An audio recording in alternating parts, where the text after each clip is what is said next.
Every year, storks travel thousands of miles from their breeding grounds in Europe and Africa to their wintering grounds in South Africa and back again. But why do they do this? Well, it's all about food.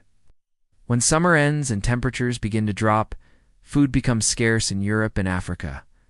So storks travel south to find warmer weather and more food. In South Africa, they can find plenty of fish to eat, which are full of nutrients that help them survive the journey. And since storks travel during the day, they don't have to worry about predators. But why don't they just stay in South Africa, where it's warm all the time?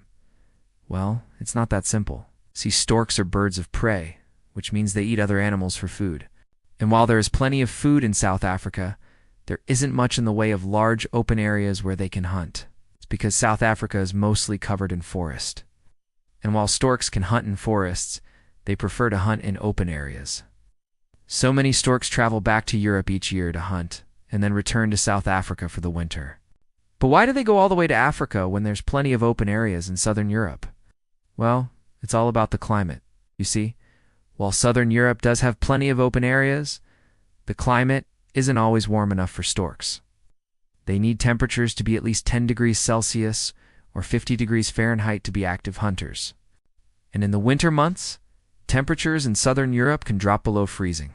So that means storks would have to spend most of their time looking for food, just trying to stay warm. On the other hand, while South Africa does have a lot of forest, it also has plenty of open areas, and the climate is much warmer. This means storks can spend more time hunting and less time looking for food just to stay alive. So it's worth the long journey for them. But why do storks travel thousands of miles every year instead of just staying put? Well, it's all about evolution. Over millions of years, storks have evolved to take advantage of the resources that are available to them. When food is scarce in one area, they travel to another area where there is plenty of food.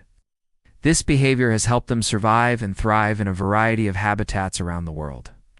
For example, when the weather begins to cool in Europe, storks will travel south to find warmer temperatures and more food. In the winter months, temperatures can drop below freezing in Europe, so it's important for the storks to find a warmer climate. In South Africa, storks can find plenty of fish to eat, which are full of nutrients that help them survive the journey. But storks aren't the only animals that travel thousands of miles every year.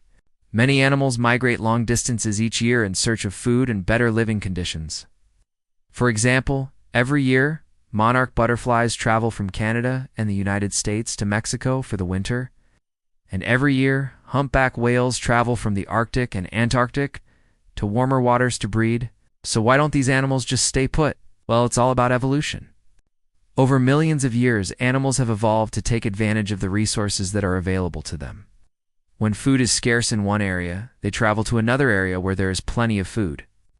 This behavior has helped them survive and thrive in a variety of habitats around the world. So the next time you see a stork, remember that it has traveled thousands of miles this year in search of food and better living conditions. And who knows, maybe it will even travel to your town. After all, storks have been known to travel up to 600 miles per hour, and they can fly up to 12,000 feet in the air. So they can cover a lot of ground in a short amount of time. If you enjoyed this video, please leave a like and subscribe for more nature videos. Thanks for watching. See you next time.